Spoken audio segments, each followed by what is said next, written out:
28 April 2022 وفاقی شرعی عدالت نے انسداد سود کے متعلق ایک فیصلہ سنایا تھا، جس میں پوری ملکی معیشت میں سود سے پاک معاملات کرنے کا انہوں نے یہ فیصلہ سنایا تھا۔ کل اسٹیٹ بینک آف پاکستان اور اسی طرح دیگر مالیاتی اداروں نے مل کر سپریم کورٹ میں اس فیصلے کو چیلنج کیا ہے۔ آج کی اس ویڈیو میں ہم 3 چیزوں پر بات کریں گے۔ سب سے پہلے تو اس چیز پر بات کریں گے کہ سود اور ربا سے متعلق قرآن کریم اور اسی طرح اسلام کا کیا نقطہ نظر ہے، اور اسی طرح دوسری چیز جس پر ہم بات کریں گے وہ آئین پاکستان کے حوالے سے اس پر کیا پوائنٹ آف ویو ہے، اور تیسری چیز جو وفاقی شرعی عدالت نے جو یہ فیصلہ سنایا تھا اس پر عمل درآمد اور اس میں کیا رکاوٹیں سامنے کھڑی ہیں جس کی وجہ سے ملکی معیشت میں سود سے پاک کرنے کے لیے جو یہ فیصلہ سنایا گیا ہے اس پر عمل درآمد نہیں ہو رہا۔ تو ان 3 چیزوں پر آج ہم بات کریں گے۔ سب سے پہلی جو بات ہے وہ اسلام کے حوالے سے اس کا کیا پوائنٹ آف ویو ہے۔ تو اسلام اس حوالے سے بڑا ہی سخت موقف رکھتا ہے۔ قرآن کریم میں اللہ رب العزت کا یہ سورۃ البقرہ میں اللہ رب العزت نے فرمایا کہ جو شخص سود سے باز نہیں آتا وہ شخص اللہ اور رسول کے ساتھ جنگ کرنے کے لیے تیار ہو جائے، اور اسی طرح رسول اللہ صلی اللہ علیہ وسلم کی بہت ساری احادیث مبارکہ ہیں اس سود کی ممانعت پر۔ اب آتے ہیں اس آئین پاکستان کا اس حوالے سے کیا پوائنٹ آف ویو ہے۔ تو آئین پاکستان میں یہ شق درج ہے کہ ملک پاکستان میں کوئی بھی قانون قرآن و سنت کے خلاف نہیں بنایا جائے گا۔ اگر کوئی قانون اور کسی قانون کی یہ شق قرآن و سنت کے خلاف موجود ہے تو اس کی ترمیم کر کے اسے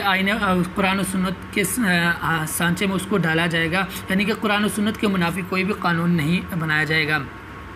اور اگر کوئی بن گیا تو اس میں ترمیم کی جائے گی۔ اور اسی طرح آئین پاکستان کے آرٹیکل 38 اور اس کا ایف کلوز یہ کہتا ہے کہ the state shall eliminate riba as soon as possible۔ تو سود کو ختم کرنا یہ ریاست کی ذمہ داری ہے،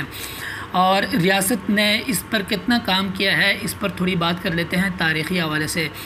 سود پر جو یہ حالیہ فیصلہ آیا یہ کوئی فیصلہ آج کا نیا فیصلہ نہیں ہے، بلکہ اس پر کام اور اس طرح کے جو معاملات ہیں یہ تقریباً سن 1980 سے شروع ہیں، اور اس کا جو پہلا فیصلہ جو آیا تھا وہ سن 1992 میں آیا تھا، 91-92 میں آیا تھا، لیکن اس کے خلاف اس وقت بھی سپریم کورٹ میں چیلنج اس فیصلے کو کیا گیا تھا، اور اس کی امپلیمنٹیشن اور اس کی جو ایگزیکیوشن ہے وہ رک گئی تھی۔ پھر سن 2002 میں اس کے اوپر فیصلہ آیا تھا انسداد سود سے متعلق، لیکن اس وقت بھی سپریم کورٹ میں اس فیصلے کو چیلنج کر دیا گیا تھا، اور اس کی جو ایگزیکیوشن ہے پھر رک گئی تھی، اور پھر سود پر ایک طویل بحث و مباحثہ اور اس کی تعریف کیا ہے اور اس کی کتنی حدود و حدود ہیں اور اس کی تمام جہات کا جائزہ لے کر سن 2022 یعنی کہ 28 اپریل 2022 کو اس پر یہ فیصلہ سنا دیا گیا تھا۔ وفاقی شرعی عدالت نے یہ فیصلہ سنایا تھا، اور اس فیصلے میں کہا یہ گیا تھا بہت ساری چیزیں ہیں، 2-3 چیزیں میں یہاں ذکر کرتا ہوں کہ قرض پر نفع کمانا اور اس میں کسی بھی قسم کا سود وہ ربا میں آئے گا، اور اسی طرح ملکی اور بیرونی جتنے بھی قرضے ہیں ان میں سے سود کو ختم کرنا اور سود سے پاک کرنا یہ حکومت کی ذمہ داری ہے، اور حکومت کو چاہیے کہ وہ اس سے پاک کرے۔ یہاں ایک اور بات آپ سمجھ لیجئے کہ جو ہمارے پرانے IMF سے اور دیگر مالیاتی اداروں سے جو ہم نے قرضے لیے ہوئے ہیں، جو ہمارے ان سے معاہدات ہیں، یا اسی طرح کسٹمرز کے بینکوں کے ساتھ جو معاہدات ہیں، بینکوں کے کسٹمرز کے ساتھ جو معاہدات ہیں جو پہلے ہیں اس سے، وہ اس قانون کا ان پر کوئی ایفیکٹو نہیں پڑے گا، کوئی ان پر فرق نہیں پڑے گا، کیونکہ جو اس کا پلان ہے یہ فیوچر پلان ہے، یعنی فیوچر پلان کے حوالے سے اس پر عمل درآمد ہوگا۔ جو پرانے ہمارے معاملات ہیں ان پر اس کا کوئی فرق نہیں پڑے گا، ان پر کوئی ایفیکٹو نہیں پڑے گا۔ اور یہاں ایک اور بات یہ بھی سمجھ لیں کہ وفاقی شرعی عدالت یا سپریم کورٹ یا کوئی بھی عدالت جب یہ فیصلہ سناتی ہے تو اس فیصلے کی جو امپلیمنٹیشن ہے، اس کی جو ایگزیکیوشن ہے، اس کی ایک ڈیٹ مقرر کر دیتی ہے کہ فلاں تاریخ سے اس فیصلے پر عمل درآمد یقینی بنایا جائے گا۔ تو وفاقی شرعی عدالت نے جو 28 اپریل 2022 یعنی کہ 27 رمضان المبارک کو یہ فیصلہ سنایا تھا، تو اس کی جو امپلیمنٹیشن ہے، جو اس کی ایگزیکیوشن کی جو انہوں نے ڈیٹ دی تھی وہ 31 دسمبر 2027 دی تھی، یعنی کہ 5 سال انہوں نے حکومت کو الٹیمیٹ ٹائم دیا تھا، مالیاتی اداروں کو ٹائم دیا تھا کہ ان 5 سالوں میں آپ اپنے جو مالی معاملات ہیں ان کو سود سے پاک کر دیں۔ تو اور اسی طرح وفاقی شرعی عدالت کا جو یہ ٹائم دیتی ہے، اس ٹائم کے اندر اگر کوئی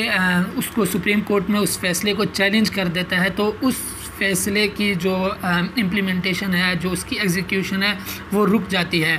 اور دوبارہ سماعت ہوتی ہے، اپیل دائر ہوتی ہے، پھر سماعت ہوتی ہے، اور جب تک دوبارہ ججمنٹ نہیں ہوتی تب تک اس فیصلے پر عمل درآمد رکا رہتا ہے، اس کی ایگزیکیوشن رک جاتی ہے۔ تو اب جو 28 اپریل 2022 کو یہ جو وفاقی شرعی عدالت نے جو یہ فیصلہ سنایا تھا، اس کے خلاف اسٹیٹ بینک آف پاکستان اور اسی طرح دیگر چند مالیاتی اداروں نے مل کر سپریم کورٹ میں اس فیصلے کو چیلنج کیا ہے،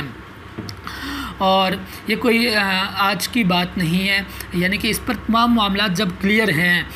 تمام جہات سے اس کو دیکھا گیا، اس پر نظر ثانی کی گئی ہے اور اس کی تعریف کیا ہے، تمام چیزوں کو کلیئر کر دیا گیا، پھر اس کے اوپر اس طرح اپیل دائر کرنا یہ بہت بڑی حماقت کی بات ہے، اور اس پر ان لوگوں کی جو کاوشیں ہیں جنہوں نے اس پر محنتیں کی ہیں، ان لوگوں کی محنتوں کے ضائع ہونے کا خطرہ ہے۔ اور یہاں ایک اور دلچسپ بات وہ یہ ہے کہ جن مالیاتی اداروں نے سپریم کورٹ میں فیصلے کے خلاف اپیل دائر کی ہے، ان مالیاتی اداروں نے خود اپنے ادارے میں، اپنے بینکوں میں غیر سودی بینکاری کے کاؤنٹرز کھول رکھے ہیں، اور بقول ان کا دعویٰ بھی یہ ہے کہ یہ غیر سودی بینکاری کے جو ہم نے کاؤنٹرز کھول رکھے بڑے ہی کامیاب چل رہے ہیں، لوگوں کا اس کی طرف بڑا ہی انٹرسٹ ہے اور لوگوں کی اس کی طرف بڑی ہی توجہ ہے، تو اور اس کے لوگوں کی اس کی طرف بڑی ہی توجہ ہے اور بڑے کامیاب چل رہے ہیں۔ لیکن یہاں ان سے جب یہ سوال پوچھا جاتا ہے کہ آپ نے اپنے مالیاتی ادارے میں یہ جو کاؤنٹرز کھول رکھے ہیں اس کی کامیابی کے آپ دعوے کر رہے ہیں، تو جب پوری ملکی معیشت میں سود سے پاک کرنے کے لیے یہ جو بل ہے تو اس کے خلاف آپ کیوں جا رہے ہیں؟ اس پر آپ کے پاس کیا دلیل رہ جاتی ہے جب آپ کے پاس اپنے ادارے میں آپ نے اپنے کاؤنٹرز کھول رکھے ہیں اور بڑے کامیاب چل رہے تھے؟ تو اس پر ان کے پاس خاموشی کے سوا کوئی جواب نہیں ہے۔ اور اسی طرح جو اسلامی نظام کے حوالے سے بات کی جاتی ہے، سود سے معاملات کو پاک کرنے کے حوالے سے جو یہ بات کی جاتی ہے، یہ معاملات آج سے نہیں ہے، بلکہ یہ معاملات سن 80 کی دہائی سے شروع ہیں۔ جب جنرل ضیاء الحق مرحوم رحمۃ اللہ علیہ اقتدار میں آئے تھے تو انہوں نے اسلامی نظریاتی کونسل کو اس بات کا پابند بنایا تھا کہ وہ اسلامی نظام کے ڈھانچہ اور ایک مکمل خاکہ بنا کر پیش کریں۔ تو اسلامی نظریاتی کونسل کا جو بینچ ہے اس نے سن 1978 اور 82 کے درمیان ہی مکمل ایک اسلامی نظام کا خاکہ، اسلامی نظام کا ڈھانچہ بنا کر حکومت کو پیش کر دیا تھا، لیکن اس پر عمل درآمد یقینی اور ممکن آج تک نہیں ہو سکا، کیونکہ ہر وقت جب بھی اس طرح کا کوئی بل سامنے آتا ہے، اسلامی بل، تو اس پر دیگر مالیاتی ادارے اور اس طرح کے جو IMF کے جو ہمارے معاہدات ہیں، اس طرح کی چیزیں سامنے آ جاتی ہیں اور حکومت کی اپنی بھی سستی ہوتی ہے۔ تو اب ہمیں یہ چاہیے کہ ہم پورے ملک میں ایک تحریک چلائیں اور احتجاج کے ذریعے کسی بھی حوالے سے حکومت پر دباؤ ڈالیں تاکہ حکومت اس چیز پر مجبور ہو سکے ان قوانین کو نافذ کرنے میں۔